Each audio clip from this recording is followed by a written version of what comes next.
ஒரே ஒரு ஊர்ல ஒரு ராஜா இருந்தார். அவரு ஒரு வித்தியாசமான ராஜா. எந்த வகையில வித்தியாசமானவர்னு கேட்டா, மக்கள் கிட்ட வரி வசூல் பண்றதுல கொஞ்சம் வித்தியாசமானவர். மற்ற மன்னர்கள் மாதிரி ஒரு நேரடியா வரி வசூல் பண்றது இல்ல, கொஞ்சம் மறைமுகமா அதை பண்ணுவார். அது எப்படின்னா, ஒவ்வொரு குடிமக்களுக்கும் மாசம் ஒரு மரக்கால் நெல்லு மக்கள் கொடுக்கறது இல்ல, ராஜா மக்களுக்கு கொடுப்பார். ஒரு மரக்கால் நெல்ல, அதாவது அரண்மனையில இருந்து ஒவ்வொரு வீட்டுக்கும் நெல் வந்து சேர்ந்துரும். அந்த ஒரு மரக்கால் நெல்ல இவங்க வாங்கிக்கிட்டு அதுக்கு பதிலா ஒரு மரக்கால் அரிசியை ராஜாவுக்கு திருப்பி கொடுக்கணும். இதுதான் அந்த ஊர் வழக்கம். ராஜா வந்து ஜனங்களுக்கு நெல்லை கொடுத்துட்டு அதுக்கு பதிலா அதே அளவு அரிசியா திருப்பி வாங்கிக்குவார். இதை தவிர வரி ஏதும் வசூல் பண்றது இல்ல. இப்படி ஒரு ராஜா. இது மேம்போக்கா பாக்குறதுக்கு ஏதோ சாதாரணமா தெரிஞ்சாலும் குடிமக்கள் ரொம்பவும் கஷ்டப்பட்டாங்க. ராஜா கொடுக்கற நெல்லையும் அரிசியாக்கணும், அதோட இன்னும் ஒரு பாதி அரிசியை இவங்க சேர்த்தும் கொடுத்தாகணும். மக்கள் வந்து ராஜாவை திட்ட ஆரம்பிச்சுட்டாங்க. இந்த ராஜா எப்ப சாவார் அப்படின்னு எதிர்பார்க்க ஆரம்பிச்சுட்டாங்க. ஏன்னா ரொம்ப கஷ்டப்படுத்துறாரு அப்படின்னு. பல பேர் அந்த ஊர்ல வீட்டை காலி பண்ணிவிட்டு வெளி தேசத்துக்கு போயிட்டாங்க. இங்க காலம் தள்ளுறது ரொம்ப கஷ்டம்னு. மக்கள் எதிர்பார்த்தது மாதிரியே நடந்தது. அந்த மன்னன் நோய் வந்து படுத்த படுக்கை ஆயிட்டான். ராஜா இப்படி சாக கிடக்குறாருன்னு தெரிஞ்சும் மக்கள் யாருமே வந்து பாக்கல. எப்படி பாப்பாங்க? அவர் தான் எப்ப போவாருன்னு பாத்துக்கிட்டு இருக்கிறாங்களே. என்ன ஏன் யாருமே வந்து பார்க்க மாட்டேங்கிறாங்க நம்ம குடிமக்கள்ல அப்படின்னு மந்திரி கிட்ட கேட்டார் ராஜா. நம்ம ஊர்ல மக்கள் எங்க இருக்காங்க பாக்குறதுக்குன்னாரு அவரு. ஏன் என்னாச்சு அவங்களுக்குன்னு கேட்டார். அமைச்சர் அப்பதான் அரசனுக்கு அவன் பண்ணின தவற வந்து சுட்டி காட்டினார். மக்களுக்கு இழைத்த கொடுமையை எடுத்து சொல்லி புரிய வச்சார். அதுக்கப்புறம் தான் மன்னருக்கு ஞானோதயம் வந்தது. செய்த பாவங்களை எண்ணி வருத்தப்பட்டான். மெதுவா அமைச்சர் பக்கம் திரும்பி, எங்க என் புள்ளன்னு கேட்டான். அவர் எங்கேயாவது ஊர் சுத்திக்கிட்டு இருப்பார், சூதாட்ட விடுதிகள்ல கிடப்பார் அப்படின்னாரு அமைச்சர். அவன் எங்க இருந்தாலும் உடனே அழைச்சிட்டு வாங்கன்னு உத்தரவு போட்டார் ராஜா. அடுத்த நாளே இளவரசனை கொண்டாந்து நிறுத்தினாங்க. தந்தையே, என்ன செய்யணும்னா சொல்லுங்க அப்படின்னு கேட்டான் இளவரசன். அவர் சொன்னார், மகனே, மக்களுக்கு வந்து நான் பொல்லாதவன் ஆயிட்டேன், அவங்க எல்லாம் என்ன நல்லவன்னு சொல்லணும். அப்படி அவங்கள சொல்ல வைக்க வேண்டியது உன்னோட பொறுப்புன்னார். தந்தையே, நீங்க வந்து கவலைப்படாதீங்க, உங்களை ரொம்ப ரொம்ப நல்லவர்னு மக்கள் சொல்லும்படியாக நான் செய்யறேன் அப்படின்னா பையன். அதுக்கப்புறம் கொஞ்ச நாள்ல பையன் பட்டத்துக்கு வந்தான். அவன் என்ன பண்ணான், வரி வசூல் பண்ற முறையில ஒரு மாற்றத்தை உண்டு பண்ணான். என்ன மாற்றம் பண்ணனான்னா, ஒவ்வொரு வீட்டுக்கும் ஒரு மரக்கால் உமிய கொடுக்கறது, அதுக்கு பதிலா ஒரு மரக்கால் அரிசியை வாங்கிக்கிறது. அப்பா என்ன பண்ணாரு, நெல்லை கொடுத்துட்டு அரிசியா வாங்கினார். இவன் மகன் வந்து உமிய கொடுத்துட்டு அரிசியா வாங்கினான். கொஞ்ச காலம் ஆச்சு.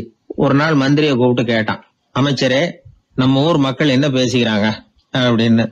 உங்க அப்பா ரொம்ப நல்லவன்னு பேசிக்கிறாங்க அப்படின்னாரு அமைச்சர். எப்படி இருக்கு பாருங்க, இவன் பண்ற கொடுமையில அப்பங்கார ரொம்ப நல்லவன் ஆயிட்டான். அதாவது இளவரசனை விட பழைய மன்னரே ரொம்ப நல்லவர், ரொம்ப பாதி கஷ்டம் தான் இது முழு கஷ்டம்ங்கிறது மாதிரி ஆயிட்டுது. எப்படியோ அப்பாவுக்கு கொடுத்த வாக்க புள்ள காப்பாத்தி விட்டான். அதாவது மன்னர் ரொம்ப நல்லவர்னு சொல்ல வைக்கிறேன்னு தானே சொன்னான், அதே மாதிரி சொல்ல வச்சுட்டான். இந்த காலத்துல இது மாதிரி அப்பாவுக்கு உதவுற பிள்ளைகள் உண்டு. ஒரு பிள்ளையாண்டான்னு சொன்னான், நான் எங்க அப்பாவுக்கு ரொம்ப ரொம்ப உதவியா இருக்கிறேன் அப்படின்னா. அப்படியா, உங்க அப்பாவுக்கு ரொம்ப உதவியா இருக்கிறியா அப்படின்னா, உங்க அப்பா என்ன செஞ்சுட்டு இருக்காருன்னு கேட்டேன். சும்மாதான் இருக்கிறார் அப்படின்னா அவன். சும்மா இருக்கிறதுக்கு இவன் உதவியா இருக்கிறானா? இப்படி இருக்கிறாங்க. அதாவது நல்லவன் அப்படின்னு பேர் வாங்குறது ரொம்ப கஷ்டம். அத வந்து எந்த வகையில வாங்கணும்னு முடிவு பண்றதுதான் முக்கியம். அதனால வாழ்க்கையில நாம வந்து மன்னரா இருந்தாலும் சரி, சாதாரண மக்களா இருந்தாலும் சரி, நல்லவன் அப்படிங்கிற பேர் வாங்குறது ரொம்ப முக்கியம். அப்படி நல்லவன்கிற பேர் வாங்கிட்டா வாழ்க்கை ரொம்ப சுலபமா அமையும். ஜப்பான்ல உள்ள ஒரு புத்த விகாரை, அங்க ஒரு வயசான பௌத்த குரு தங்கியிருக்கிறார். ஒரு நாள் ராத்திரி கடுமையான குளிர், அவரால் தாங்க முடியல. பார்த்தார், மரத்துல செஞ்ச புத்த சிற்பங்கள் அங்க நிறைய இருந்தது. அதுல ஒன்றை எடுத்து அதுக்கு தீ மூட்டி அந்த நெருப்புல குளிர் காஞ்சிக்கிட்டு இருக்கிறார். மர சிற்பம் தீ வச்சதும் படபடன்னு வெடிக்க ஆரம்பிச்சுட்டுது. அந்த சத்தத்தை கேட்டதும் அந்த புத்த விகாரையின் குருக்கள் வெளியில ஓடி வந்தார். இவர் ஆனந்தமா குளிர் காஞ்சிக்கிட்டு இருக்கிறார். அவரால் பொறுத்துக்க முடியல. தெருவில் தெரிஞ்சுக்கிட்டு இருந்த அந்த பெரியவரை இங்க தங்க அனுமதிச்சதே அவரு தான். இவர் இப்படி பண்றாருன்னு நினைச்சுக்கிட்டே அவரை கோபமா பார்த்தார். ஏன் இப்படி கோபமா பாக்குறீங்க, இப்படி வந்து உட்காருங்க அப்படிங்கிறாரு இவர்.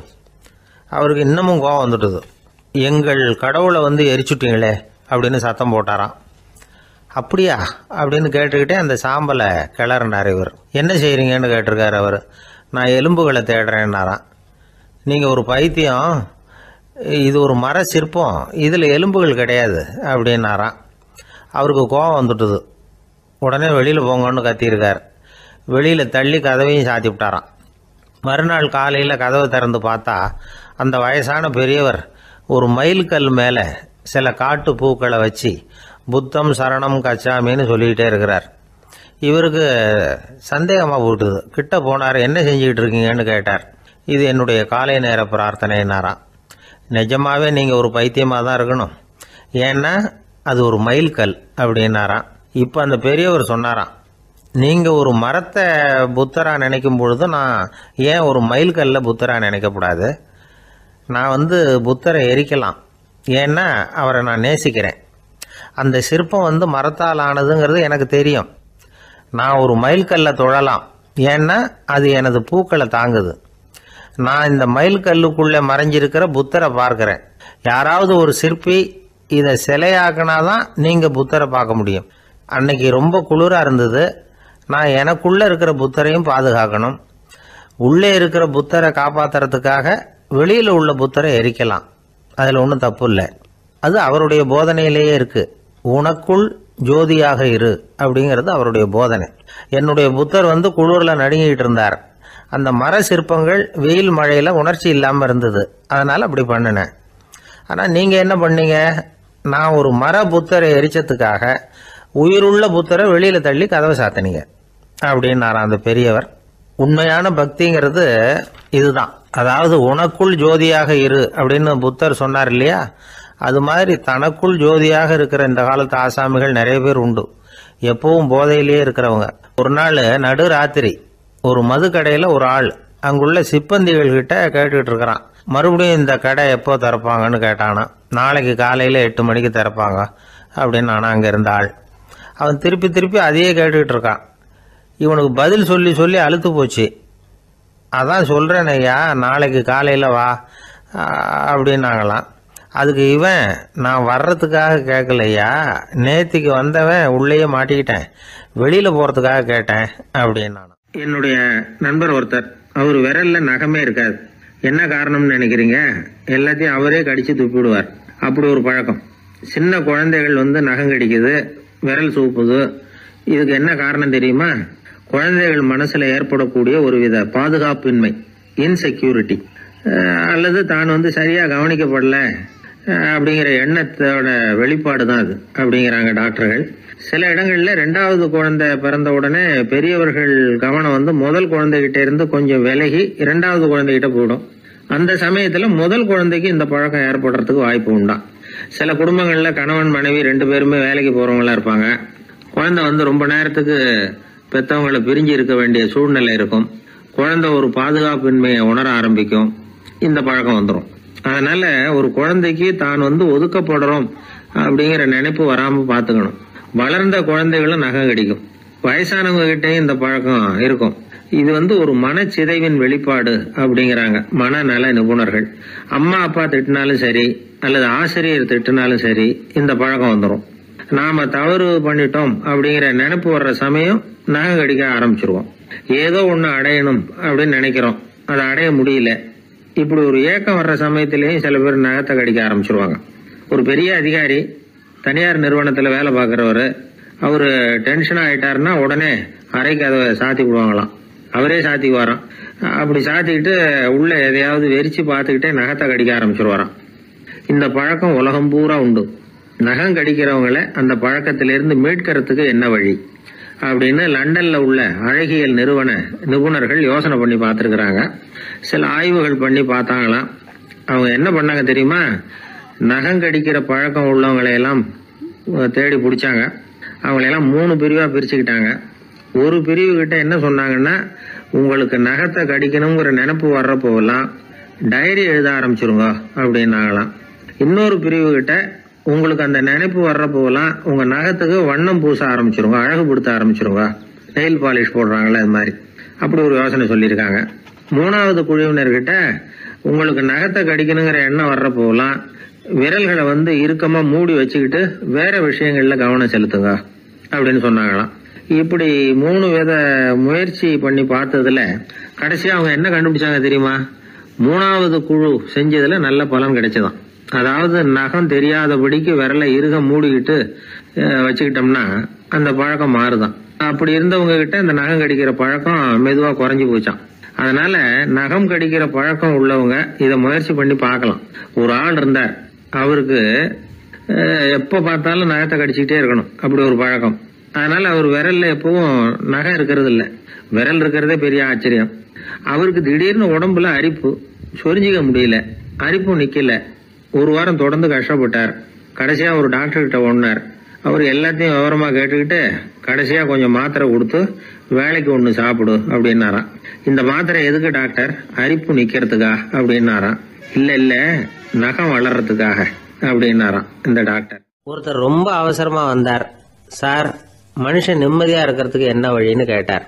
சீக்கிரமா ஒரு கல்யாணத்தை பண்ணீங்க, எல்லாம் சரியா போடும் அப்படின்னோம். அவர் ஒரு மாதிரியா பார்த்தார்.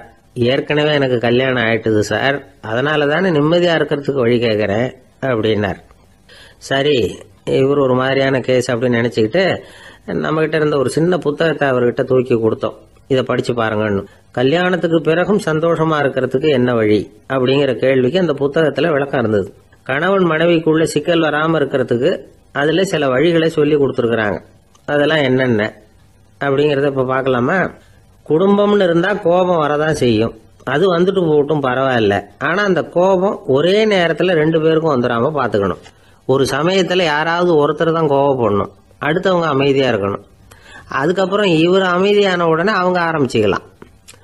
கோபமா ஏதாவது சொன்னா உடனே கோபமா பதில் சொல்லக்கூடாது. கொஞ்சம் பொறுத்து கோபம் தீர்ந்த உடனே அந்த பதில சொல்லலாம். அப்போ பதில் கோபமா இருந்தா கூட அது அவ்வளவு பெருசா தெரியாது. அற்ப விஷயத்துக்கெல்லாம் காய்ச்சி மூச்சுன்னு கத்திட்டு இருக்க கூடாது. உங்க 2 பேருக்குள்ள ஒரு தர்க்கம் ஆரம்பம் ஆயிட்டுதுன்னு வச்சுக்கோங்க. கடுமையா 2 பேரும் விவாதம் பண்றீங்க. உங்கள ஒருத்தர் இதுல ஜெயிக்கணும்னா அது நீங்களா இருக்க வேணாம், அடுத்தவங்க ஜெயிக்கிறதுக்கு நீங்க துணையா இருங்களேன். அப்படின்னா நீங்க கொஞ்சம் விட்டு கொடுக்கணும், அவ்வளவுதான்.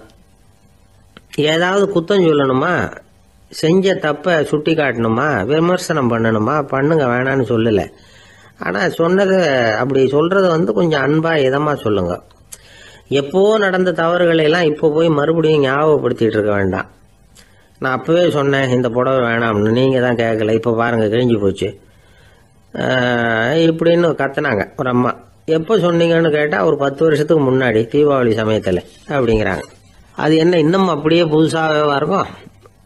உங்களுக்கு அவரு தான் பெருசு, அவருக்கு நீங்க தான் பெருசு. அதை விட இந்த உலகத்துல வேற எதுவும் முக்கியம் இல்லைன்னு நினைக்கணும். நீ தான் என்னுடைய உலகம்னு எத்தனை தடவை சொல்லியிருப்பீங்க? அதெல்லாம் வெறும் வசனமா போயிடக்கூடாது. ஏதாவது ஒரு பிரச்சனையை பத்தி கடுமையா விவாதம் பண்ணிட்டு இருக்கீங்க, அதை அப்படியே பாதியில விட்டுட்டு படுக்கைக்கு போயிடக்கூடாது. சொச்சத்தை நாளைக்கு பேசிக்கலாம்னு. அப்படி போனா தூக்கம் வராது. பிரச்சனையை ஒரு முடிவு பண்ணிக்கிட்டு அதுக்கப்புறமா தூங்க போகணும். ஒரு நாள்ல ஒரு தடவையாவது உங்க ஜோடியை பாராட்டி நல்ல விதமா கனிவா ஒரு வார்த்தை சொல்லணும் அப்படின்னு தீர்மானம் பண்ணீங்க. ஏதாவது தப்பு பண்ணிவிட்டீங்கன்னா பரவாயில்ல, அதை ஒத்துக்கிறதுக்கும் மன்னிப்பு கேட்கறதுக்கும் தயாரா இருக்கணும். அது ஒன்றும் கேவலம் கிடையாது. வீட்டுக்குள்ள தானே கேட்க போறீங்க, வெளியில யாருக்கு தெரிய போகுதோ? எப்படியோ உங்களுக்குள்ள ஒரு சமரசம் ஆனா சரிதான். ஒரு தகராறுன்னு எடுத்துக்கிட்டா குறைஞ்சபட்சம் அதுக்கு 2 பேர் தேவை. தனியாவே உட்காந்துக்கிட்டு நான் இப்ப தகராறு பண்ணிட்டு இருக்கிறேன் அப்படின்னு யாரும் சொல்ல முடியாது. 2 பேர் தகராறு பண்றாங்கன்னா பொதுவா அந்த 2 பேர்ல யாரு அதிகமா பேசுறாங்களோ அவங்க பேர்ல தான் தப்பு இருக்கும். அதை மனசுல வச்சுக்கணும். இதெல்லாம் தான் அந்த புத்தகத்துல போட்டிருக்கிற வழிமுறைகள். இவ்வளவும் சரியா வரலன்னா அப்புறமா சொல்லுங்க, வேற புத்தகம் ஏதாவது இருக்கான்னு தேடுவோம். ஒரு கணவன் தன்னுடைய மனைவியை அழைச்சிட்டு ஒரு மனோதத்துவ டாக்டர் கிட்ட வந்தாரா. டாக்டர், எங்களுக்கு கல்யாணம் ஆகி 30 வருஷ காலமா நாங்க ஒரு விஷயத்துல கூட ஒத்து போனதில்லை அப்படின்னு ஆரம்பிச்சார். உடனே அந்த அம்மா குறுக்கிட்டு, அது 30 வருஷம் இல்ல 32 வருஷம் அப்படின்னாங்களாம். ஐயா, என்னுடைய நூல் வெளியீட்டு விழாவுக்கு அவசியம் நீங்க வரணும் அப்படின்னு கூப்பிட்டார் ஒருத்தர். எப்போ வரணும்னு கேட்டேன். அடுத்த வாரம்னார். சரி, புத்தகம் தயாராகிட்டுதா அப்படின்னு. நாளைக்கு தான் அச்சிக்க கொடுக்க போறேன்னார். என்னங்க இது, புத்தகம் அச்சிடுறதுக்கு முன்னாடியே அழைப்பிதழை அச்சடிச்சுட்டீங்களே அப்படின்னு கேட்டேன். அதனால என்னங்க, அந்த காலம் மாதிரி அப்போல்லாம் அச்சுக்கலை எவ்வளவோ முன்னேறியாச்சுங்க. Linotype, monotype, phototype, laser, இப்படி என்னென்னமோ வந்தாச்சு. இன்னைக்கு கொடுத்தா நாளைக்கே புத்தகம் தயார் அப்படின்னார். இப்படி இந்த அளவுக்கு முன்னேறி இருக்கிற இந்த அச்சுக்கலை ஆரம்பத்தில் எப்படி இருந்தது தெரியுமா? அந்த காலத்துல காகிதம்னா என்னன்னே தெரியாது. அப்படி ஒன்று கண்டுபிடிக்கப்படவே இல்லை. அப்பெல்லாம் எதையாவது ஒன்று எழுதணும்னா அதுக்கு ஆட்டு தோலை தான் பயன்படுத்தி இருக்கிறாங்க. கண்ணுக்குட்டி தோல் கூட அதுக்கு உபயோகப்பட்டு தான். ஐரோப்பாவில் இருந்த பாதிரியார்கள் தோல் எழுதப்பட்ட புத்தகத்தை தயாரிக்கிறதுல ரொம்ப கெட்டிக்காரங்களாம். எகிப்து, அப்புறம் மத்திய தரைக்கடல் ஓரத்தில் உள்ள நாடுகள், இங்கெல்லாம் தோல் தான் எழுது பொருளாக பயன்பட்டு வந்திருக்குது. ஆனால் நம்ம நாட்டில் ஓலைச்சுவடிகளை எழுத்துக்கு பயன்படுத்தி இருக்கிறாங்க. எழுதுறதுக்கு தோலை பயன்படுத்தினவங்க பிறகு பேப்பரைஸ் அப்படிங்கிற கோரை புல்லை வந்து அதுக்கு பயன்படுத்தினாங்களாம். இதெல்லாம் அப்படி கொஞ்சம் கொஞ்சமாக கண்டுபிடிச்சிட்டு வந்திருக்கிறாங்க. அந்த புல்லை வந்து கச்சிதமாக நறுக்க வேண்டியது, நல்லா பதப்படுத்த வேண்டியது, அதுக்கப்புறம் அதில் எழுத வேண்டியது, அவ்வளவுதான். பேப்பருங்கிற சொல்லே இந்த பேப்பைரஸ் அப்படிங்கிறதுலேருந்து வந்தது தான். அதுக்கப்புறம் தான் காகிதம் வந்தது. இதை முதல்ல சீன நாட்டில் தான் கண்டுபிடிச்சாங்க. அது வந்த பிறகு அச்சு எந்திரம் கண்டுபிடிக்க வேண்டிய அவசியம் ஏற்பட்டது. அதை கண்டுபிடிச்சவர் ஜெர்மானிய அறிவியல் அறிஞர் ஜான் கூட்டன்பர்க். அச்சு கலைக்கு அடித்தளம் அமைச்சவர் அவர் தான். ஜெர்மனியில் மெயின்ஸ் அப்படிங்கிற ஊரில் 1399 பிறந்தார். அவரோட மாமன் ஒருத்தர் உலோக வேலையில் வல்லவர். அவர்கிட்ட அந்த வேலையை கற்றுக்கிட்டார். அதோட வைர கற்களை வந்து பட்டை தீட்டுறதுலையும் ரொம்ப தேர்ச்சி பெற்றிருந்தார். இளம் வயசுலேயே சும்மா இருக்க மாட்டாராம். எதை செஞ்சாலும் அதை திறமையாக செய்வாராம். அவர் தான் முதல்ல மர அச்சு எழுத்துக்களை உருவாக்கினார். அது மேலே மை தடவி பிரதிகள் எடுத்தார். அதுக்கப்புறம் உலோக எழுத்துக்கள், முதல்ல காரியம், அப்புறம் இரும்பு, அப்புறம் கலப்பு உலோகம், பிறகு அச்சடிக்கிறதுக்கு எந்திரம் ஒன்றையும் உருவாக்கினார். முதல்ல பைபிள் அச்சடித்தார். 1468 அவர் இறந்து போனார். 16ஆம் நூற்றாண்டில் மேலை நாடுகளிலிருந்து மர எழுத்துக்களை கொண்டுகிட்டு வந்து தமிழ்நாட்டில் கிறிஸ்துவ நூல்களை அச்சிட்டாங்க. அப்போல்லாம் வந்து அச்சகங்கள் வந்து போதிய அளவுக்கு இங்கே இல்லை. அதுக்கு என்ன காரணம்னா, இந்தியர்கள் வந்து அச்சகங்களை நடத்தக்கூடாது அப்படின்னு சட்டம். 1835 வரைக்கும் அந்த சட்டம் வந்து நடைமுறையில் இருந்தது. இந்த நிலைமையில் அங்கேயும் இங்கேயுமா 1-2 அச்சகங்கள் ஆரம்பமாச்சு. 1713 தரங்கம்பாடியில் லூத்தரன் மிஷன் அச்சகம், அதே ஆண்டில் சென்னையில் எஸ்பிசிகே அச்சகம். இது ரெண்டும் தான் இந்தியாவில் முதல்ல தொடங்கப்பட்ட அச்சகங்கள். ஆட்டுத்தோல்லையும் ஓலைச்சுவடியிலையும் எழுதப்பட்ட எழுத்துக்கள் இன்னைக்கு எங்கேயோ போயிட்டுது. ஆனால் நம்ம ஊரில் எழுத்தாளர்கள் நிலைமை தான் ஒன்றும் சொல்லிக்கிறது மாதிரி இல்லை. நம்ம ஆள் ஒருத்தர் சொன்னார், சார் நான் சொந்தத்தில் ஒரு அச்சாபீஸ் வச்சுருந்தேன், இப்போவும் வச்சுருக்கிறேன். அதனால் என்னுடைய படைப்புகளை புத்தகமாக வெளியிடுறதுல எனக்கு ஒன்றும் கஷ்டம் இல்லை. வருஷத்துக்கு ஒரு புத்தகம் எழுதி வெளியிட்டுருவேன். 15 வருஷமாக இலக்கிய உலகத்துக்கு இப்படி சேவை செஞ்சுக்கிட்டு வர்றேன். ஆனால் இந்த வருஷம்தான் வாசகர்கள் வந்து எனக்கு பாராட்டு விழா நடத்தி இருக்கிறாங்க அப்படின்னார். இந்த வருஷம் அப்படி என்ன விசேஷம் அப்படின்னு கேட்டோம். இந்த வருஷம்தான் நான் எந்த புத்தகம் எழுதி வெளியிடாமல் இருந்தேன், அதுக்காகத்தான் எனக்கு இந்த பாராட்டு விழா அப்படின்னார். ஒரு சின்ன பையன் வந்தான். அவனை பார்த்து ஒரு கேள்வி கேட்டோம். ஏன்ப்பா உங்கள் வீட்டில் அம்மா புத்திசாலியா அப்பா புத்திசாலியா அப்படின்னு. அவன் அலட்சியமாக நம்மளை பார்த்து சிரிக்கிறான். என்ன சார் இது, இந்த காலத்தில் இது கூட தெரியாமல் இருக்கிறீங்களே அப்படிங்கிறான். ஒரு சின்ன பையன் நம்மளை பார்த்து இப்படி கேட்டு விட்டானே அப்படின்னு நினைக்கிறப்போ நமக்கு ஒரு மாதிரி ஆகிடும். அதுக்கப்புறம்தான் இந்த தாத்தா பாட்டியெல்லாம் சொல்கிற ஒரு கதை ஞாபகத்துக்கு வந்தது. அது என்ன கதை தெரியுமா? ஒரு ஊரில் ஒரு அம்மாவும் பிள்ளையும் இருந்தாங்களாம். அந்த மகனுக்கு திடீர்னு தேசாந்திரம் போய் வரணும்னு ஆசை வந்துட்டுது. ஊராக போய் சுற்றி பார்க்கணுங்கிற ஆசை. அந்த அம்மாவுக்கு இது பிடிக்கல. மகனை பிரிஞ்சு இருக்கிறதுக்கு அவங்க மனசு இடம் கொடுக்கல. வேணாப்பான்னு சொல்லி பார்த்தாங்க, அவன் கேட்கல.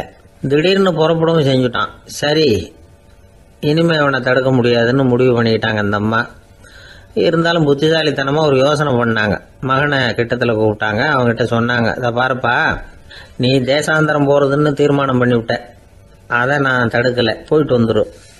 ஆனால் போகிறதுக்கு முன்னாடி எனக்கு ஒரு வாக்குறுதி கொடுத்துட்டு போ அப்படின்னாங்க. போகிறப்போ ராத்திரியாக இருந்தாலும் பகலாக இருந்தாலும் சரி, புளிய மரத்து நிழலில் தான் தங்கணும். திரும்பி வர்றப்போ இரவும் பகலும் நீ வந்து வேப்ப மரத்து நிழல்லே தங்கணும் அப்படின்னாங்க. சரி, அப்படியே செய்கிறேன்னு சொல்லி வாக்குறுதி கொடுத்தான் பையன். புறப்பட்டு போனான். போகிற வழியில் புளிய மரத்து நிழல்லே தங்கினான், தூங்கினான்.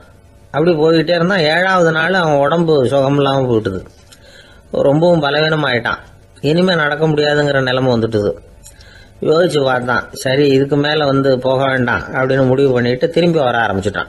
திரும்பி வர்றப்போ வழியில் வேப்ப மரத்து நிழல்லையே தங்கி வந்தான். நாளுக்கு நாள் உடம்பு சரியாக வந்துட்டுது. 7ஆவது நாள் வீட்டுக்கு வந்து சேர்றான். உடம்பு பழையபடியே கலகலப்பாயிட்டுது. பூரண சுகம். தேசாந்திரம் போன பையன் திரும்பி வந்துட்டானே அப்படின்னு அந்த அம்மா ஆச்சரியப்படலை. ஏன்னா அவங்களுக்கு தெரியும் இப்படி ஆகும்னு. பையன் சீக்கிரமாக திரும்பி வரணுங்கிறதுக்காக தான் அவங்க அந்த யோசனையை சொன்னாங்க. என்ன விஷயம்ங்கிறதையும் அவங்களே சொன்னாங்க. மகனே, புளிய மரத்து நிழல் உடம்புக்கு உஷ்ணத்தை கொடுக்கும், சீக்கம் உண்டாக்கும். அதனால நீ தொடர்ந்து புளிய மரத்து நிழலில் தங்கினாவே நோய்க்கு ஆளாயிட்ட. அதனால பயணத்தை முடிச்சுக்கிட்டு திரும்பி வரணுங்கிற முடிவுக்கு வந்துட்ட. திரும்பி வர்றப்போ நீ தங்கினது வேப்ப மரத்து நிழல். அது உடம்புக்கு குளிர்ச்சியை தரக்கூடியது, நோயை தீர்க்கக்கூடியது.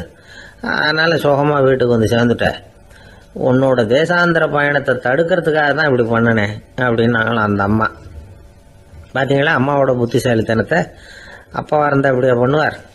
ஒரு அப்பா பையன்கிட்ட 10 ரூபா கொடுத்து இதை எடுத்துக்கிட்டு அடுத்த ஊருக்கு போய் அங்கே இருக்கிற மாமா கிட்ட இதை கொடுத்துட்டு வாடா, வழியில் எங்கேயாவது மரத்தடியில் படுத்து தூங்கி விடாதே அப்படின்னு எச்சரிக்கை பண்ணி அனுப்புனாராம். பையனுக்கு எச்சரிக்கையாக வாழறது எப்படிங்கிறத கற்றுக் கொடுக்கறதுக்காக இப்படி பண்ணார். அவன் பணத்தை வாங்கிக்கிட்டு போனான். அப்பா சொன்னதை மறந்துட்டு ஒரு மரத்தடியில் படுத்து தூங்கிட்டான். அவனுக்கு தெரியாமல் அவன் பின்னாடியே போன அப்பா அவன் கையில் இருந்த அந்த 10 ரூபாயை நைஸாக எடுத்துகிட்டு வந்துட்டார். அவன் பையில் தானே வச்சுருந்தான், அது தெரியாமல் எடுத்துகிட்டு வந்துட்டார். அவன் தூங்கிக்கிட்டு இருக்கான். எடுத்துகிட்டு ஒரு மறுபடியும் வீட்டுக்கு வந்துட்டார். பையன் முழிச்சுக்கிட்டு பையை தடவி பார்க்குறான், பணத்தை காணும். அழுதுகிட்டே திரும்பி வந்தான். அப்பா கிட்ட விஷயத்த சொன்னான். அப்பா சிரிச்சுக்கிட்டே சொன்னார், அதுக்கு தான்ப்பா ஆரம்பத்திலேயே எச்சரிக்கை பண்ணினேன், இனிமேலாவது நீ ஜாக்கிரதையாக இருக்கணும் அப்படிங்கிறதுக்காக தான் இப்படி பண்ணினேன். அந்த பணம் எங்கேயும் போயிடல, நான் தான் அதை உனக்கு தெரியாமல் எடுத்து வச்சிருக்கிறேன். இதோ பாரு அப்படின்னு சொல்லிக்கிட்டு சைடு பாக்கெட்டில் கையை விட்டா அது ஓட்டையாக இருக்குது. அதை எவனோ ஏற்கனவே கத்திரிச்சு எடுத்துகிட்டு போட்டான். இப்போ அப்பா முகத்தில் அசடு வழிஞ்சுதான். கடற்கரை ஓரமாக ஒரு பெரியவர் கையால் மணலை கீறிக்கிட்டே உட்காந்துருக்கிறார். என்னத்தையும் தேடிட்டு இருக்கிறது மாதிரி தெரிஞ்சுது. மெதுவா கிட்டத்துல போய் என்னத்தை தேடிட்டு இருக்கிறீங்க அப்படின்னு கேட்டோம். அவரு சாவகாசமா நிமிந்து பார்த்து நிம்மதியை தேடிட்டு இருக்கிறேன்னார். நாங்க ஒரு மாதிரி ஆயிட்டோம். இருந்தாலும் சமாளிச்சுக்கிட்டு, சார் மணல்ல கிழிஞ்சல் தான் கிடைக்கும், நிம்மதி கிடைக்காது அப்படின்னோம். சரி, இன்னைக்கு வசமா நம்ம கிட்ட ஒரு ஆள் மாட்டிக்கிட்டார் அப்படின்னு நினைச்சு அவர் பக்கமா போய் உட்காந்துக்கிட்டு கதை சொல்ல ஆரம்பிச்சிட்டோம். ஒரு பெரிய மன்னர் இருந்தார். அவருக்கு எல்லா வசதியும் இருந்தது. இருந்தாலும் ஒரே ஒரு குறை. அது என்னன்னா நிம்மதி இல்லைங்கிற குறை. அரண்மனையில தினமும் கலை நிகழ்ச்சி, நாட்டியம் எல்லாம் நடந்துகிட்டு தான் இருந்தது. இருந்தாலும் நிம்மதி இல்லை. சரி, நிம்மதி எங்க கிடைக்கும் அப்படின்னு தேட ஆரம்பிச்சார். உடனே அதுக்கான முயற்சிகள்ல தீவிரமா இறங்கினார். நாட்டில் உள்ள தத்துவ மேதைகளை எல்லாம் கூப்பிட்டுட்டு வர சொன்னார். எல்லாரும் சேர்ந்தாங்க. அவங்கள பார்த்து நிம்மதி எங்க இருக்குது அப்படின்னு விசாரிச்சார். அவங்களுக்கு அது தெரிஞ்சா ஏன் இப்படி ராஜா முன்னாடி நின்றுட்டு இருக்க போறாங்க? ராஜாவோட கேள்விக்கு ஒவ்வொருத்தரும் ஒவ்வொரு மாதிரி விளக்கம் கொடுக்க ஆரம்பிச்சிட்டாங்க. எந்த பதிலும் ராஜாவுக்கு திருப்தி அளிக்கக்கூடிய அளவுக்கு இல்லை. சரி, போயிட்டு வாங்கன்னு சொல்லி அவங்கள எல்லாம் அனுப்பி வச்சுட்டார். ஒரு நாள் அவர் மாளிகையில உப்பருகையில நின்றுட்டு இருக்கிறார். அந்த சமயத்துல தெருவுல ஒரு பிச்சைக்காரன் ரொம்ப உல்லாசமா பாட்டு பாடிக்கிட்டே போய்கிட்டு இருக்கிறான். குரல்ல ஒரு சந்தோஷம், நடையில ஒரு மிடுக்கு. அவன்கிட்ட கொஞ்சம் கூட கவலை இருக்கிறதா தெரியல. உடனே ராஜா அதை பார்த்தார். ஏவலாளிகளை கைதட்டி கூப்பிட்டார். உடனே ஓடி போய் அந்த பிச்சைக்காரனை இங்க அழைச்சிட்டு வாங்கன்னு உத்தரவு போட்டார். இவங்க உடனே ஓடி போய் அவனை கூப்பிட்டாங்க. அரண்மனைக்கு வாழ்ந்தாங்க. அவன் வரல. அரண்மனைக்குள்ள அடி எடுத்து வைக்க மாட்டேன்னு சொல்லிவிட்டான். ராஜா கிட்ட விஷயத்த சொன்னாங்க. அவருக்கு ரொம்ப ஆச்சரியம், இப்படி ஒரு ஆள் இருக்கிறானா அப்படின்னு. சரி, அவன் என்னதான் சொல்றான் அப்படின்னு விசாரிச்சார். இவங்க மறுபடியும் தெருவுக்கு போய் கேட்டாங்க. என்ன பார்க்கணும்னா ராஜா விருப்பப்பட்டாருன்னா அவரை வேணும்னா இங்க வர சொல்லுங்க அப்படின்னு சொல்லிவிட்டான். அதை ராஜா கிட்ட சொன்னாங்க. அவருக்கு கோபம் வரல. இவ்வளவு சுதந்திர உணர்வோடு இருக்கிறவன் சாதாரண ஆளா இருக்க முடியாது அப்படின்னு நினைச்சார். உடனே கிடுகிடுன்னு இறங்கி தெருவுக்கு வந்தார். பிச்சைக்காரங்கிட்ட போனார். நீ கவலைப்படாம சந்தோஷமா பாடிக்கிட்டு போறியே, அது எப்படி முடியுது உன்னால அப்படின்னு கேட்டார். ஏன் அப்படி கேக்குறீங்கன்னா, அவன் அதுக்கு இல்ல, எனக்கு அரண்மனையில எவ்வளவோ சுகபோகங்கள்லாம் இருக்கு, இருந்தாலும் நிம்மதி இல்ல. இது ஏன்னு எனக்கு தெரியல. இந்த தேசத்துல உள்ள அறிஞர்களை எல்லாம் கூப்பிட்டு கேட்டு பார்த்துட்டேன், அவங்களுக்கும் தெரியல. உன்னை கேட்டா தெரியும்னு நினைச்சேன், அதனாலதான் சந்திக்கிறதுக்கு ஆசைப்பட்டேன். ஆனா நீ வரமாட்டேன்னுட்டியே அப்படின்னார். பிச்சைக்காரன் கடகடன்னு சிரிக்க ஆரம்பிச்சுட்டான். மகிழ்ச்சிக்கும் உங்களுக்கும் தடையா இருக்கிறது இந்த மாளிகை தான். இதை விட்டுட்டு வெளியில வந்துட்டா நிம்மதி தேடிட்டு வந்துரும்னா. நான் அரசன், எனக்குன்னு கடமைகள் இருக்கு, அதையெல்லாம் விட்டுட்டு எப்படி வர முடியும்னார் ராஜா. ரெண்டும் ஒரே நேரத்துல கிடைக்கணுங்கிறது முடியாத காரியம். உங்க சுகபோகத்துக்கு விலையாதான் உங்க நிம்மதியை கொடுத்துக்கிட்டு இருக்கிறீங்க. என்ன பாருங்க, என்கிட்ட எதுவும் இல்லை, அதனால எதுவும் போயிடுமோங்கிற பயமும் இல்லை, நிம்மதியா இருக்கிறேன் அப்படின்னா அவன்.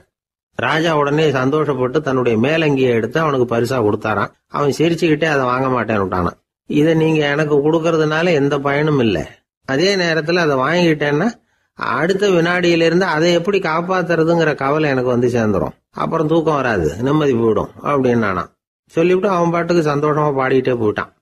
நிம்மதி எங்க இருக்குங்கிறதையும் ராஜா தெரிஞ்சுக்கிட்டார்.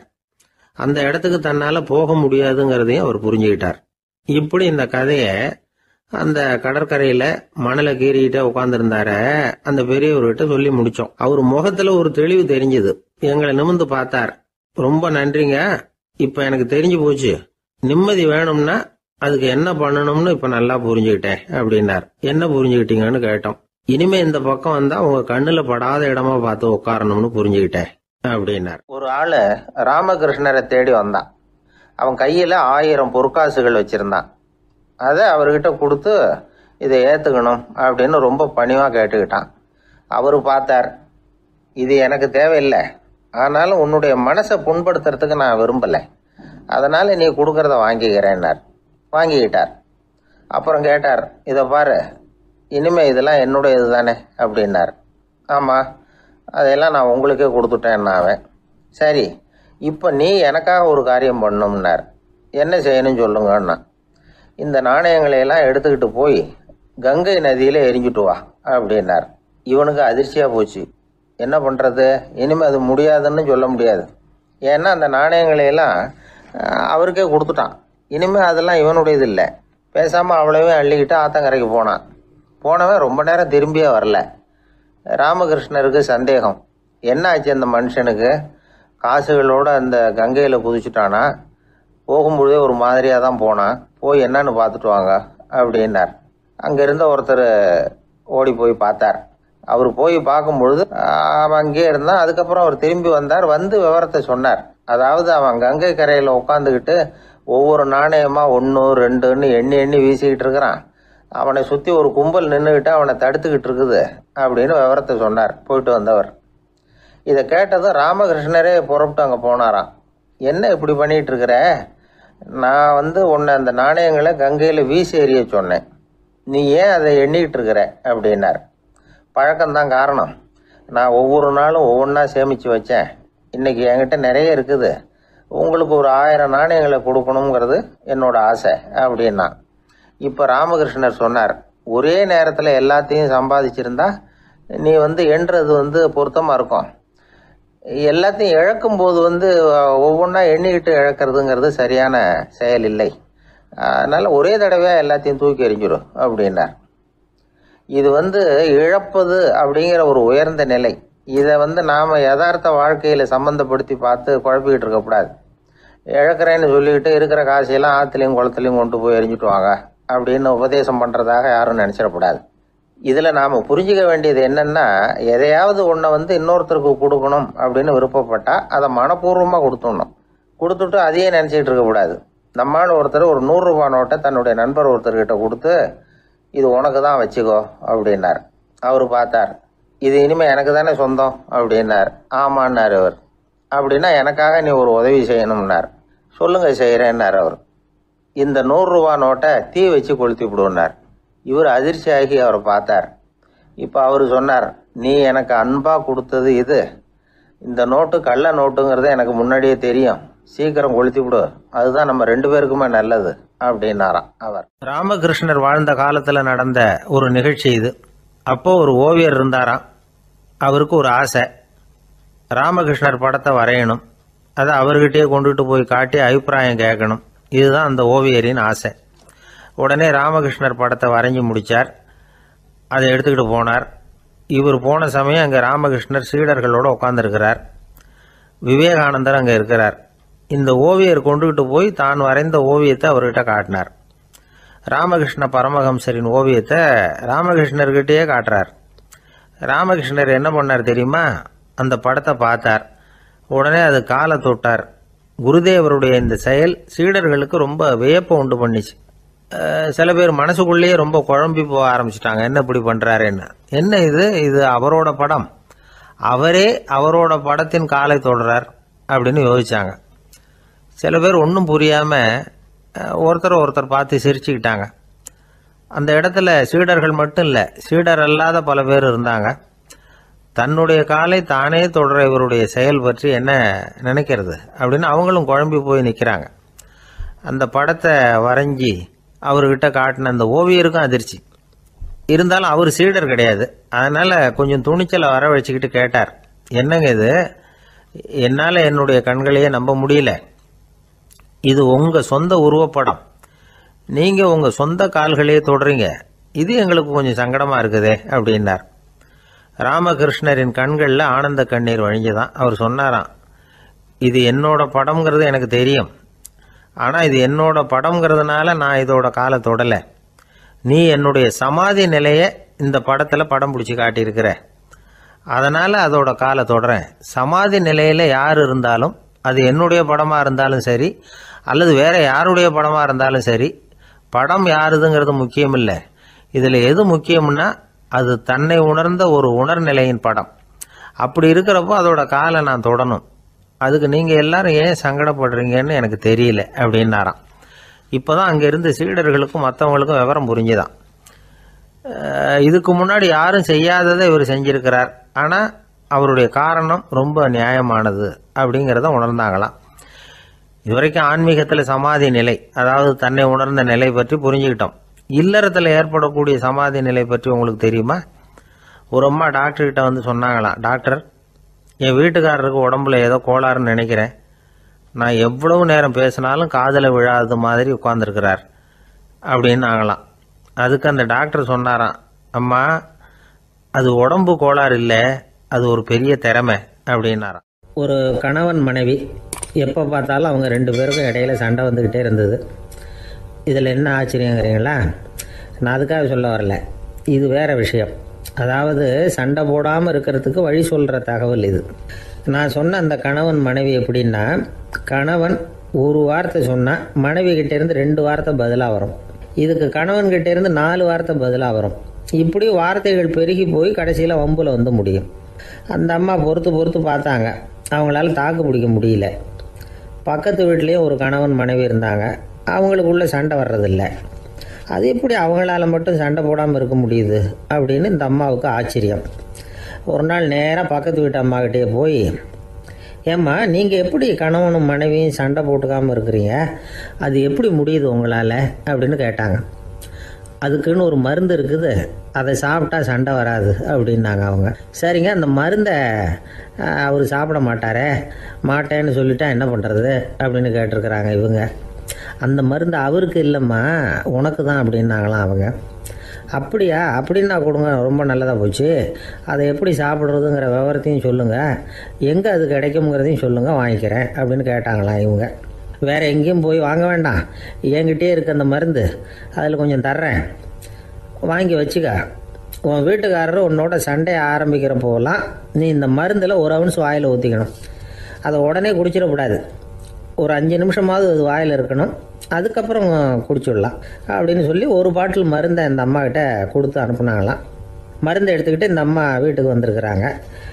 வீடு பூட்டி இருந்ததுனால கணவன் வந்து வாசல்லையே காத்துக்கிட்டு இருக்கிறான். மனைவியை கண்டதும் சண்டை போட ஆரம்பிச்சிட்டான். வீட்டை பூட்டி விட்டு எங்கே போய் தொலைஞ்ச, எவ்வளோ நேரமாக ஒரு மனுஷன் வாசல்லையே காத்துட்டு கிடக்கிறது அப்படி இப்படின்னு கத்த ஆரம்பிச்சிட்டான். மனைவி இதுக்கு பதிலே சொல்லலை. அந்த அம்மா பேசாமல் வீட்டை திறந்தாங்க, சமையல் அறைக்குள்ளே போனாங்க, ஒரு அவுன்ஸ் மருந்தை வாயில் ஊற்றிக்கிட்டாங்க. அன்னைக்கு சண்டை வந்து மேற்கொண்டு வளரவே இல்லை, நின்றுட்டுது. மருந்து பரவாயில்லை. அதுக்கப்புறம் பல சந்தர்ப்பங்களில் சண்டை வரும் போல் இருக்கிற போலாம் இந்த மருந்து அதை நிறுத்தியிருக்கு. பிரமாதமான மருந்தாக இருக்குது இதை கொஞ்சம் அதிகமாகவே வாங்கி வீட்டில் வச்சுக்க வேண்டியது தான் அப்படின்னு முடிவு பண்ணிட்டு இந்த அம்மா மறுபடியும் பக்கத்து வீட்டு அம்மாக்கிட்ட போனாங்க. எவ்வளவு விலையானாலும் சரி, நான் காசு கொடுத்து வாங்கி வச்சுக்கிறேன், எந்த கடையில் இருக்குது இந்த மருந்து சொல்லுங்க அப்படின்னு கேட்டாங்க. இந்த மருந்துக்கு விலையே கிடையாதுங்க, இலவசமாகவே கிடைக்கும்னாங்களாம் அவங்க. அது எப்படி விலையில்லாமல் இதை விற்க முடியுது அப்படின்னு கேட்டாங்களாம் இவங்க. அது மருந்தாக இருந்தால் தானே விலை வைக்கிறதுக்கு, அது வெறும் தண்ணி தானே அப்படின்னாங்களாம். வெறும் தண்ணியாக சண்டையை நிறுத்துது அப்படின்ட்டு இருக்காங்க இவங்க. அது சண்டையை நிறுத்தலை, உன்னோட மௌனம் தான் சண்டையை நிறுத்துது. நீ வாயில் தண்ணியை வச்சுக்கிறதுனால எதிர்த்து பேசுறதில்ல, அதனால் உன்னுடைய கணவர் கோபம் வந்து சாந்தமாயிடுது அப்படின்னாங்களாம் அவங்க. இந்த கதையிலேருந்து சண்டையை நிறுத்துற மருந்து எதுன்னு தெரிஞ்சுக்கிட்டோம் இல்லையா. ஒருத்தர் என்ன பண்ணார், பாட்டிலில் வந்து தண்ணியை ஊற்றி வச்சுக்கிட்டு அவர்கிட்ட வர்றவங்களுக்கெல்லாம் இதை சிபாரிசு பண்ணலாம்னு நினச்சிக்கிட்டு உட்காந்துருந்தார். ஒரு அம்மா வந்தாங்க.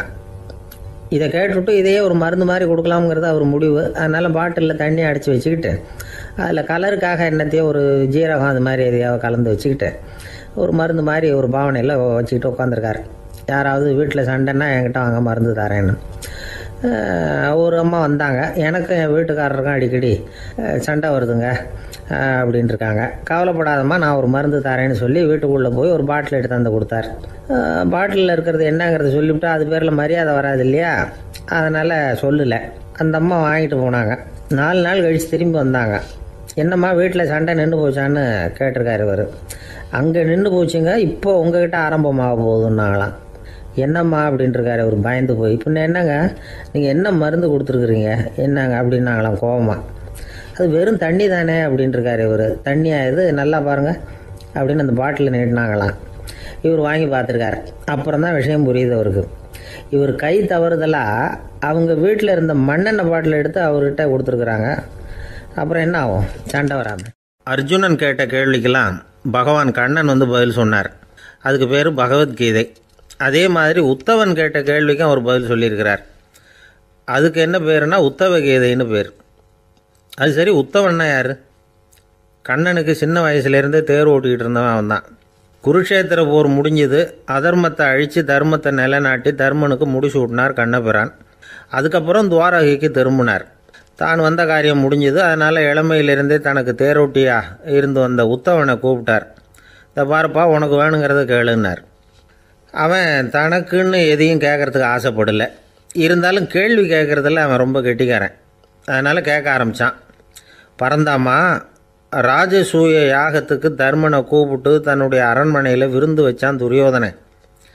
அதுக்கப்புறம் சூதாட்டத்துக்கு கூப்பிட்டான். தர்மன் வந்து தோல்வி அடைகிற மாதிரி பண்ணிவிட்டான். நீங்கள் தான் முக்காலமும் உணர்ந்தவராச்சே, சூதாட்டத்தில் தர்மர் ஜெயிக்கிறது மாதிரி பண்ணியிருக்கக்கூடாதா? இந்த பகடக்காயை உருட்டுறப்போ நீங்கள் எதிர்பார்த்தது விழற மாதிரி பண்ணியிருக்கலாமே. சரி, அதுதான் இல்லை. வேடிக்கை பார்த்துக்கிட்டு இருந்த பீமன், அர்ஜுனன், நகுலன், சகாதேவன் இவங்களையும் பணையம் வச்சு ஆடுறப்போவாவது காப்பாற்றிருக்கலாம். அதையும் நீங்கள் செய்யலை. பாவம் அந்த அவல பொண்ணு, ஒன்றும் புரியாத ஒன்றும் தெரியாத அந்த உன்னுடைய சகோதரி திரௌபதி, அந்த பொண்ணை வந்து துச்சாதனன் இழுத்துக்கிட்டு வந்து துகில் உரிகிற கட்டத்தில் காப்பாற்றினியே. இது நியாயமா, முறையா, அறமா? இதுதான் உத்தவன் கேட்ட கேள்வி. இதுக்கு பரந்தாமன் பதில் சொல்கிறார். அப்படி கேள் உத்தவா. தருமனை வந்து துரியோதனன் வந்து சூதாட அழைக்கும் பொழுது என்ன சொன்னான் தெரியுமா? நான் பணையம் வைக்கிறேன், எனக்கு பதிலாக என்னுடைய மாமன் சகுனி பகடக்காய்களை உருட்டுவான்னு சொன்னான். உடனே தருமன் எனக்கு பதிலாக என்னுடைய மைத்துனன் கண்ணன் வந்து பகடக்காய்களை உருட்டுவான்னு சொல்லியிருக்கலாமே. அப்படி சொல்லலை. என்ன செஞ்சான் தெரியுமா? துரியோதனன் கூட சூதாட்டத்துக்கு சம்மதிச்சிட்டோம், கடவுளே இது என்னுடைய மைத்துனன் கண்ணபிரானுக்கு தெரியக்கூடாது அப்படின்னு வேண்டிக்கிட்டான். இதனால் தருமன் வந்து எனக்கு வந்து மனசால் தடை போட்டுட்டான். அதனால் அரண்மனைக்கு வெளியிலேயே என்னை கூப்பிடுவாங்கன்னு நான் காத்துக்கிட்டு இருந்தேன். பீமன், அர்ஜுனன், நகுலன், சகாதேவன், திரௌபதி இவங்களை பணையம் வச்சு ஆடுறப்போவாவது கூப்பிடுவாங்கன்னு பார்த்தேன். அப்பவும் அவங்க என்னை கூப்பிடல, நினைக்கல. திரௌபதியை வந்து துச்சாதனன் கூந்தலை பிடிச்சி இழுக்கிறான். அப்போ கூட அவள் தன்னுடைய உடல் பலத்தால் தடுக்கிறதுக்கு முயற்சி பண்ணாலே தவிர என்ன நினைக்கல. துரியோதனன் சபைக்கு இழுத்து செல்லப்பட்ட திரௌபதி அறநூல்களையும் அரச நீதிகளையும் சொல்லிக்கிட்டு இருந்தாலே தவிர என்ன நினச்சே பார்க்கல. துகில் உரிகிற கட்டத்தில் தான் ஹரி ஹரி கண்ணா பரந்தாமன்னு கூப்பிட்டா. அதனால தான் அப்போ போய் நான் காப்பாற்றினேன் அப்படின்னா பரந்தாமன். அப்படின்னா நீ அழைச்சாதான் போவியா, நீயா போக மாட்டியா அப்படின்னு கேட்குறான் உத்தவன். ஆமாம், நான் கூப்பிட்டா தான் போவேன். மனிதர்கள் செய்யக்கூடிய செயல்களையெல்லாம் அவங்கவுங்க போக்கிலேயே விட்டுட்டு வேடிக்கை பார்த்துக்கிட்டு இருப்பேன். நான் குறுக்கிட்டு வந்து ஒன்றுமே செய்ய மாட்டேன் அப்படின்னா பரந்தாமன். மனுஷன் தவறு பண்ணுனா திருத்த மாட்டியா, சும்மா பார்த்துக்கிட்டு தான் உட்காந்துருப்பியா அப்படின்னு கேட்குறான் உத்தவன். நான் மனுஷனுடைய உள்ளத்தில் இருக்கிறப்போ என் எதிரில் மனுஷன் தவறு பண்ண மாட்டான் அப்படின்னு ஆனால் கண்ணன்.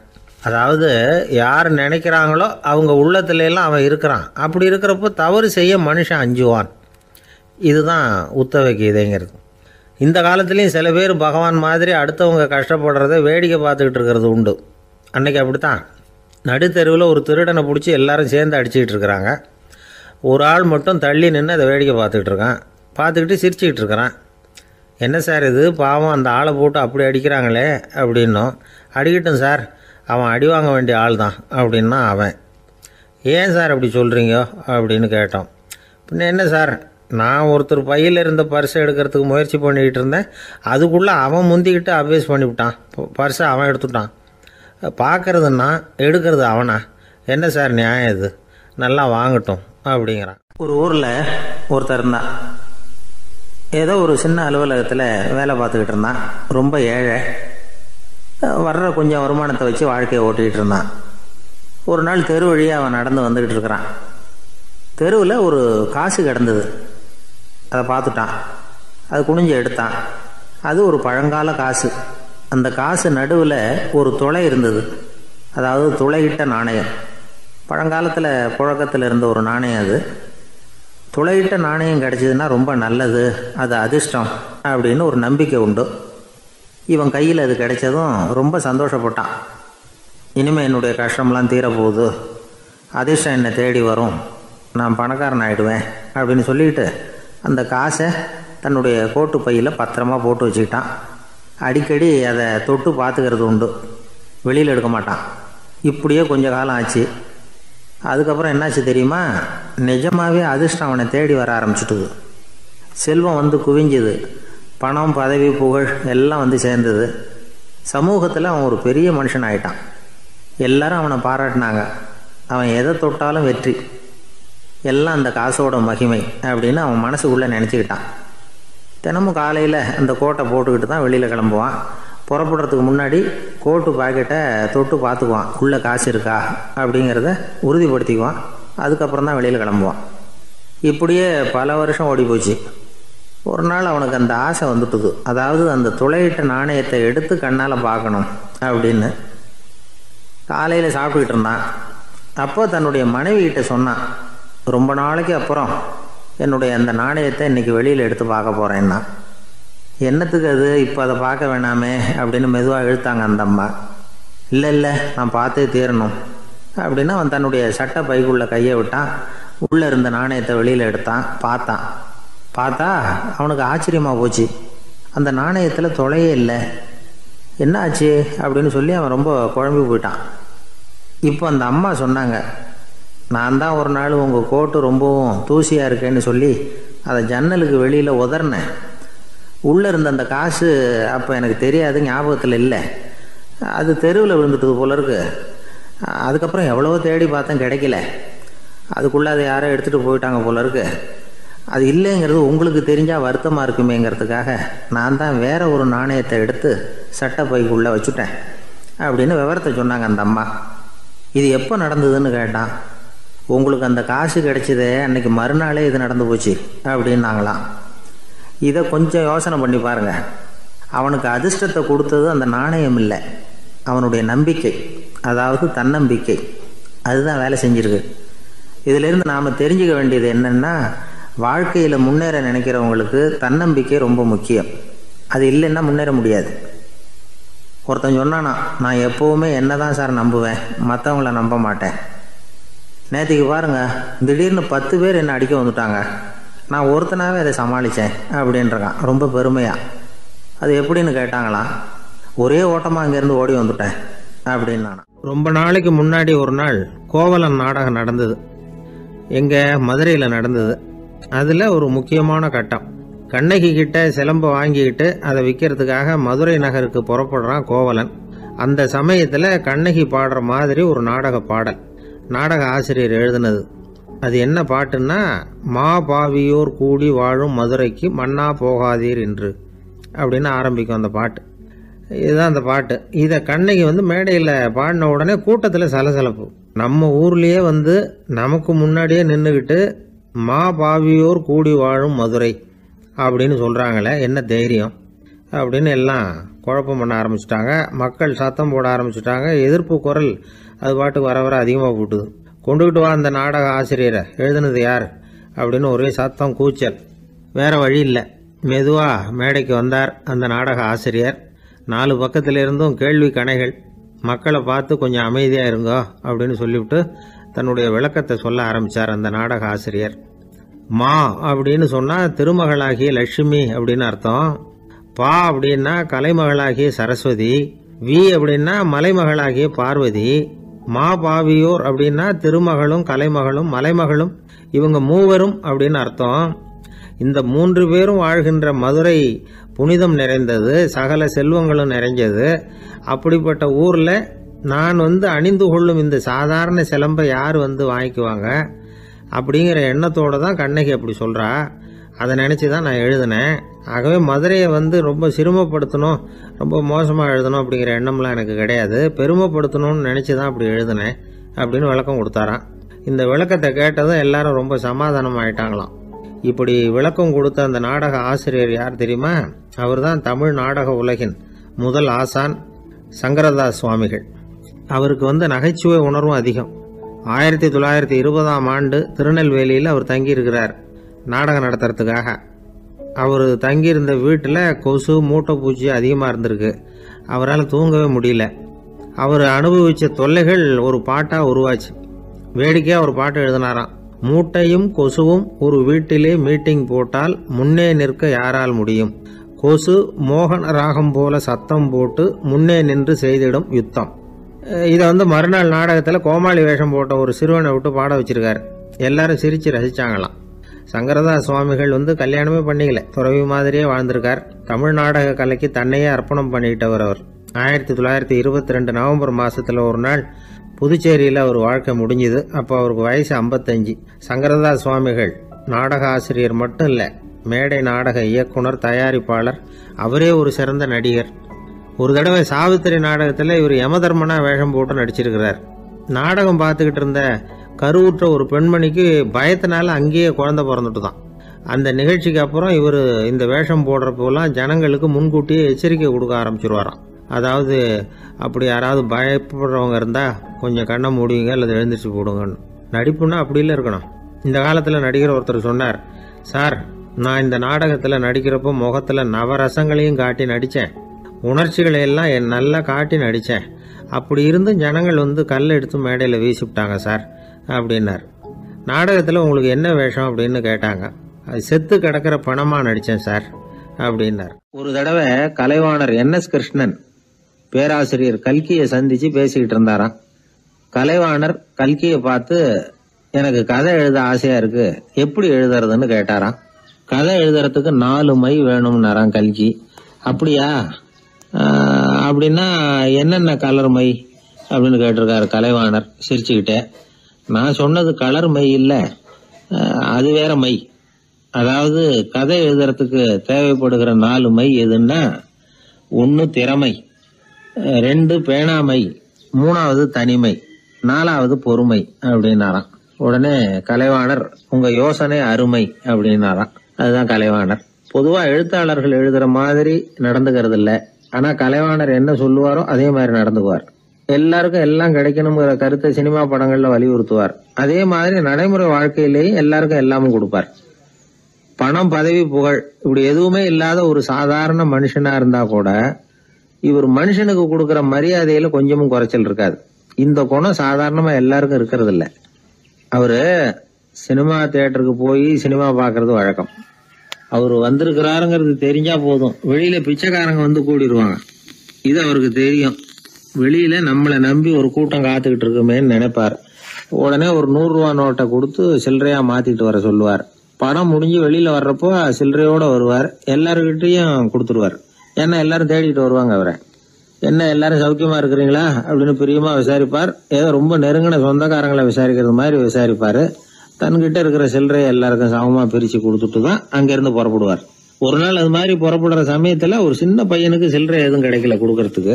இது கலைவாணருக்கு தெரியாது. கார்ல ஏறி புறப்பட்டு போயிட்டார். அந்த பையன் காரை புடிச்சுக்கிட்டு பின்னாடியே ஓடியாந்துருக்கிறான். ஐயா, நீங்களே இல்லைன்னு சொன்னா நான் என்ன பண்றது? இன்னைக்கு பட்னி தான், அம்மாவுக்கு வேற உடம்பு சரியில்லை அப்படின்னு கத்திக்கிட்டே ஓடியாந்தானா. கலைவாணர் கவனிச்சுட்டார். உடனே காரை நிறுத்த சொன்னார். இறங்கினார். அந்த சின்ன பையனை கட்டி பிடிச்சிக்கிட்டு, என்ன மன்னிச்சுக்கப்பா, நான் கவனிக்காம வந்துட்டேன் அப்படின்னு சொல்லி அழ ஆரம்பிச்சுட்டாராம். இன்னொரு தடவை இதே மாதிரி ஒரு தியேட்டர்ல இருந்து வெளியில வந்திருக்கிறார். ஒரு ஆள் அவர்கிட்ட நின்றுருக்கார். அவர் கொடுக்கறதுக்கு இவர்கிட்ட பணம் இல்ல. பணம் இல்லையாப்பா அப்படின்னாராம். உங்ககிட்டயே இல்லையா அப்படின்னாராம் அவரு. கலைவாணருக்கு மனசு ரொம்ப சங்கடமா போச்சு. உடனே புறப்பட்டு வீட்டுக்கு போனார். அங்க இங்க தேடி பார்த்து அங்க இருந்த கொஞ்சம் நெஞ்ச சில்லறை எடுத்தார். காரு டிரைவரை கூப்பிட்டார். தியேட்டர் வாசல்ல நின்றுகிட்டு இருந்த ஆசாமியோட அங்க அடையாளங்களை சொன்னார். காரை எடுத்துட்டு போய் அந்த ஆளை கண்டுபிடிச்சு இந்த காசை கொடுத்துட்டு வா அப்படின்னு அனுப்பி வச்சாராம். பிச்சை போடுறதுக்காக காரை அனுப்புனதாக வேற யாரை பத்தியாவது நீங்க கேள்விப்பட்டிருக்கிறீங்களா? அவர் ஒரு வித்தியாசமான மனிதர், வித்தியாசமான கலைஞர். கலைவாணரோட சகோதரர் கல்யாணம் நடந்தது. அதுல தியாகராஜ பாகவதர் கச்சேரி முடிஞ்ச உடனே அதுல சம்பந்தப்பட்ட கலைஞர்களுக்கெல்லாம் கலைவாணர் பரிசுகள் கொடுக்கிறார். அந்த கச்சேரியில கடம் வாசிச்சவருக்கு மட்டும் மத்த எல்லாருக்கும் கொடுத்ததை விட பெருசா ஒரு வெள்ளி கோப்பையை பரிசா கொடுத்தாராம். மத்தவங்களுக்கு எல்லாம் சின்னதா கொடுத்துட்டு கட வித்துவானுக்கு மட்டும் பெருசா பரிசு கொடுக்குறீங்களே ஏன்னு கேட்டிருக்கிறாங்க. அதுக்கு கலைவாணர் விளக்கம் கொடுத்தாராம். இப்பெல்லாம் ரயில்ல கூட்டம் அதிகங்கிறது உங்களுக்கு எல்லாருக்கும் தெரியும். இந்த வித்வான் இவ்வளவு பெரிய மண்பானைய ரயில்ல ரொம்ப பத்திரமா உடையாம ரொம்ப தூரத்துல இருந்து கொண்டு வந்திருக்கிறாரே, அது என்ன சாமான்யமான காரியமா? அவரோட அந்த சாமர்த்தியத்தை பாராட்டுறதுக்காக தான் அவருக்கு இவ்வளவு பெரிய பரிசு அப்படின்னு விழுந்தது. உடனே அவங்களுக்கு ஒரு ஆசை, கபீரை சந்திச்சு பேசணும் அப்படின்னு அவங்க ஆசைப்பட்டாங்க. அவங்க அப்படி ஆசைப்பட்டதுக்கு ஒரு காரணம் உண்டு. ஏன் அப்படி ஆசைப்பட்டாங்கன்னா, 2 ஞானிகளை சந்திக்க வச்சா பல அரிய தத்துவங்களை கேட்கறதுக்கு ஒரு வாய்ப்பு கிடைக்கும். அதனால அவங்க 2 பேரையும் எப்படியாவது சந்திக்க வச்சிடணும் அப்படின்னு அவங்க ஆசைப்பட்டாங்க. அந்த சீடர்கள் தங்களுடைய விருப்பத்தை அவர்கிட்டயே சொன்னாங்க. இது மாதிரி அவர் கபீர் இந்த ஊர்ல இருக்கிறதா தெரியுது, சந்திச்சா தேவையில்லைன்னு. சரி, கபீரை சந்திக்கலாம், ஆனா அவரோட பேசுறத பத்தி நான் எதையும் சொல்றதுக்கு இல்லை அப்படின்னு விட்டார் பரீத். ஏன் கபீரோட நீங்க எதுவும் பேச மாட்டீங்களா அப்படின்னு கேட்டாங்க சீடர்கள். அவரோட பேசுறதுக்கு எதுவும் இல்லை. ஏன்னா எனக்கு என்ன தெரியுங்கிறது அவருக்கு தெரியும், அவருக்கு என்ன தெரியுங்கிறது எனக்கு தெரியும். அப்படி இருக்கிறப்ப நாங்க 2 பேரும் பேசிக்கிறதுக்கு என்ன விஷயம் இருக்க போகுது அப்படின்னாரு அவர். இங்க நிலைமை இப்படி. கபீர் இருக்கிற இடத்துல என்ன நடந்தது தெரியுமா? இது மாதிரி பரீத் காசிக்கு வந்திருக்கிறார் அப்படிங்கிற விஷயம் கபீரின் சீடர்களுக்கு தெரிஞ்சது. உடனே அவங்களும் நீங்க ஷேக் பரீத்தை சந்திச்சு பேசணும்னு அவர்கிட்ட கேட்க ஆரம்பிச்சாங்க. அதுக்கு கபீர் சொன்னாராம், நாங்க 2 பேரும் சந்திச்சுக்கிட்டா ஒருத்தர் கட்டி தழுவிக்குவோம், ஆனந்த கண்ணீர் வடிப்போம், வார்த்தைகளால பரிமாறிக்கிறதுக்கு எங்ககிட்ட எதுவும் இல்லை அப்படின்னாராம். இருந்தாலும் 2 பக்கத்துல இருந்த சீடர்களும் அப்படி நினைக்கல. எப்படியும் இவங்க சந்திச்சுக்கிட்டா கொஞ்சமாவது பேசாம இருக்க முடியாது, ஏதாவது பேசிக்குவாங்க அப்படின்னு நினைச்சாங்க. அதனால தொடர்ந்து வற்புறுத்தினாங்க. கபீர் பரீத்தை தன்னுடைய ஆசிரமத்துக்கு அழைச்சார். அந்த ஊரின் எல்லைக்கே போய் அவரை அழைச்சிட்டு வந்தார். 2 பேரும் சந்திச்சாங்க. ஒருத்தர் கட்டி பிடிச்சுக்கிட்டாங்க. ஒருத்தர் கைய ஒருத்தர் பிடிச்சபடியே ரொம்ப நேரம் நின்றுட்டு இருந்தாங்க. ஆனந்த கண்ணீர் வழிஞ்சுது. கபீர் ஆசிரமத்துல 2 பேரும் மௌனமா உட்கார்ந்துருக்காங்க. ஏதாவது பேசுவாங்கன்னு சொல்லி எதிர்பார்த்துக்கிட்டே 2 பக்கமும் சீடர்கள் காத்துக்கிட்டு இருக்கிறாங்க. பேசுங்கன்னு சொல்லியும் பார்த்தாங்க. அதை கேட்டதும் லேசா சிரிச்சாங்களே தவிர எதுவுமே பேசிக்கலையாம். ஒரு நாள் பூரா இப்படியே போயிட்டுது. அதுக்கப்புறம் பரீத் கபீர் கிட்ட விடைபெற்றுக்கிட்டு புறப்பட்டார். ஏன் நீங்க பேசல அப்படின்னு சொல்லி கபீரின் சீடர்கள் கேட்டாங்களாம். அதுக்கு கபீர் சொன்னார், நாங்க 2 பேரும் உணர்ந்ததை சொல்றதுக்கு வார்த்தைகள் கிடையாது. எல்லாமும் உணர்ந்த பரீத் கிட்ட பேசுறதுக்கு என்கிட்ட எதுவும் இல்லை, அதனால பேசல அப்படின்னார். இதே மாதிரி பரீத்தின் சீடர்களும் அவர்கிட்ட கேட்டிருக்கிறாங்க, ஏன் நீங்க பேசலன்னு. எங்க 2 பேர்ல யாராவது ஒருத்தர் பேச ஆரம்பிச்சிருந்தாலும் அதை போல முட்டாள்தனம் வேற எதுவும் இருக்க முடியாதுன்னாரு அவரு. ஞானிகள் 2 பேரும் பேசி இருந்தா என்ன ஒரு தெளிவு கிடைக்குமோ அதை விட அதிகமான தெளிவு கிடைச்சதான் சீடர்களுக்கு. உண்மையின் வடிவமான பரம்பொருள் பேசப்பட வேண்டிய ஒன்றல்ல, அது உணரப்பட வேண்டிய ஒன்று அப்படிங்கறத அவங்க புரிஞ்சுக்கிட்டாங்களாம். ஒரு கணவனும் மனைவியும் ரொம்ப நாள் ஒருத்தர் பிரிஞ்சிருந்தாங்க. பல வருஷங்களுக்கு அப்புறம் அவங்க சந்திச்சாங்க. சந்திச்ச உடனே ஏதாவது பேசலாம்ல, பேசல. 2 பேருமே மௌனமா இருந்தாங்க. இந்த ஞானிகள் மாதிரி ஒருத்தர் ஆர்வமா பாத்துக்கிட்டாங்க, அவ்வளவுதான். அந்த கணவனை தனியா கூப்பிட்டுக்கிட்டு போய் ஒருத்தர் விசாரிச்சார். ஏன்பா இவ்வளவு நாள் கழிச்சு சந்திக்கிறீங்க, நீயாவது முதல்ல வாயை திறக்கப்படாதான்னார். அதுக்கு அவர் சொன்னார், ஏற்கனவே நான் வாயை திறந்ததுனால தானே சார் இவ்வளவு காலமும் பிரிஞ்சு இருக்கிறது மாதிரி ஆச்சு, அதனால அவசரப்படாம பொறுமையா இருக்கிறேன் அப்படின்னாராம். அதனால பேச்சு